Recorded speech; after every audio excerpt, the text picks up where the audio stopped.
ظاہر ہے کہ جس طرح مرتب اور جلسے اس طرح آج کل ہوتے ہیں، دور رسالت مآب میں اس طرح کا تو رواج تھا ہی نہیں۔ اب جتنے بھی مسالک اور مذاہب کے اندر ہوتے ہیں، پروگرام ہیں، جلسے ہیں، تقریبات ہیں، جلوس ہیں، تو اس طرح کا سٹائل اس دور میں تو یقیناً تھا نہیں۔ مرور زمانہ کے ساتھ جو یہ چیزیں آ گئی، لیکن روح اگر وہی ہے تو اختلاف نہیں ہے۔ باقی اس عنوان سے بیٹھے ہوں، بات کی ہو، تو یہ صحیح احادیث سے ثابت ہے۔ حضرت امیر معاویہ رضی اللہ تعالیٰ عنہ کی مرویات سے ہے کہ حضور علیہ السلام مسجد نبوی میں تشریف لائے تو صحابہ بیٹھے ہوئے تھے، تو بیٹھ کر کے وہ ان کا باہمی کسی عنوان سے گفتگو کا، جلسے کا سٹائل تھا، بلکہ اس کے لفظ ہیں کہ حضور آئے تو فرمایا ما اجلسکم، تم کیوں بیٹھے ہوئے ہو، تمہارے اس جلوس کا، بیٹھنے کا، جلسے کا کیا مقصد ہے؟ تو صحابہ نے جو جواب دیا وہ سننے کے قابل ہے۔ انہوں نے کہا جلسنا نذکر اللہ و نحمدہ علی ما ہدانا للاسلام ومن علینا بک، حضور ہمارے بیٹھنے کا مقصد یہ ہے کہ ہم اللہ کی حمد بول رہے ہیں، اس کی ثنا کر رہے ہیں، اس کا شکریہ ادا کر رہے ہیں اس بات پر کہ اس نے ہمیں ہدایت اسلام دی اور آپ کی صورت میں ہمارے اوپر کرم فرمایا، ومن علینا بک، آپ کی صورت میں ہمارے اوپر کرم کیا۔ اور اگر اس کو حضرت حسان بن ثابت کے لہجے میں دیکھنا چاہو تو ان کے لفظ صریح لفظ یہ ہیں من علینا ربنا ام بعث فینا محمدا صلی اللہ علیہ وسلم،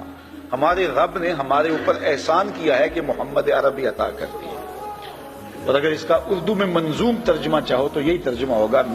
فضل رب العلا اور کیا چاہیے، مل گئے مصطفیٰ اور کیا چاہیے، من علینا ربنا ام بعث فینا محمدا۔ تو انہوں نے کہا کہ ہم اس پر اللہ کا شکریہ ادا کر رہے ہیں کہ اللہ نے آپ کی صورت میں ہمارے اوپر احسان کیا ہے۔ جب صحابہ نے یہ بات کہی تو حضور مسکرا کے گزر جاتے، کہتے کہ اچھا کام ہے، اور اگر اچھا نہیں تھا تو روک دیتے، لیکن حضور فرمایا کیا صحابہ تم اس بات پہ قسم اٹھا سکتے ہو کہ اسی لیے بیٹھے ہو؟ تو صحابہ کو حیرت تو ہوئی ہوگی کہ اس بات پر قسم لینے کا کیا مقصد ہے، لیکن حضور نے کہا تو انہوں نے برجستہ عرض کی حضور ہم اللہ کی قسم اٹھا کے کہتے ہیں اسی لیے بیٹھے ہو۔ حضور نے باقاعدہ حدیث میں آتا ہے، مسلم کی روایت ہے، سنن نسائی میں ہے، باقی کتب حدیث میں ہے، حضور علیہ السلام نے ان سے قسم مانگی مجھے قسم دو کہ تم اسی لیے بیٹھے ہوئے ہو۔ تو صحابہ نے عرض کی حضور ہم اللہ کی قسم اٹھا کے کہتے ہیں ہم اسی لیے بیٹھے ہیں۔ تو حضور نے قسم مانگی ان سے، اور انہوں نے سب نے باقاعدہ قسم دی ہم اللہ کی قسم اٹھاتے ہیں، ہم اسی لیے بیٹھے ہیں کہ آپ کی صورت میں اللہ نے جو ہمارے اوپر انعام کیا ہے اس پر اللہ کا شکر ادا کر رہے ہیں۔ تو جب صحابہ سے باقاعدہ حضور نے قسم لے لی اور انہوں نے قسم دے دی تو حضور علیہ السلام نے فرمایا صحابہ میں تم سے جو قسم لی ہے وہ کسی تہمت کی بنیاد پر نہیں لی، کوئی شک نہیں تھا تمہارے قول کی صداقت پر کہ میں نے قسم سے تصدیق چاہی ہو، بلکہ ماجرا کچھ اور تھا، اور وہ کیا تھا کہ میں حجرے میں تھا، اتانی جبریل علیہ السلام، میرے پاس حضرت جبریل امین آئے، تم باہر بیٹھ کے مجلس کر رہے تھے اور میں حجرے میں بیٹھا ہوا تھا، اتانی جبریل علیہ السلام، اور میرے پاس جبریل امین آئے، فاخبرنی ان اللہ یباہی بکم الملائکہ، مجھے جبریل نے آ کے خبر دی اے صحابہ تمہارے اس عمل پر اللہ فرشتوں میں فخر کر رہا ہے، تمہارے اس عمل پر، فاخبرنی ان اللہ یباہی بکم الملائکہ، تمہارے اس عمل پر اللہ فرشتوں میں ناز کر رہا ہے، فرشتوں میں فخر کر رہا ہے کہ میں نے ان کو ایک نعمت دی تھی، کتنے قدردان ہیں کہ اب بھی بیٹھ کے اس کا شکریہ ادا کر رہے ہیں۔ اللہ اکبر۔ تو مجھے بتائیے آج اگر میں اور آپ بیٹھ جائیں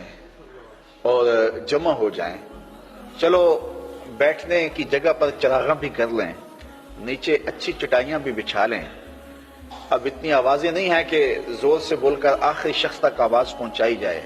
چلو سہولت کے لیے لاؤڈ سپیکر بھی لگا لیں، کوئی دور و نزدیک سے لوگ آئے ہیں ان کے لیے کوئی کھانے کا شیرینی کا انتظام بھی کر لیں، تو اس میں کیا قباحت ہوگی؟ یہ کیا بالکل اسی مجلس کا تسلسل دکھائی نہیں دیتا؟ ہاں اگر ضد ہے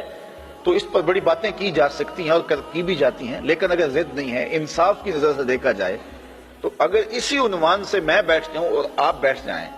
اور ہم جو ہے وہ اپنے رزق سے اس کے لیے کوئی دوستوں کے لیے اہتمام بھی کھانے کا کر لیں اور حضور علیہ السلام کی سیرت کو عنوان چھیڑ لیں، فضائل و مناقب کی باتیں کر لیں، تو اس میں کوئی قباحت نہیں ہوگی۔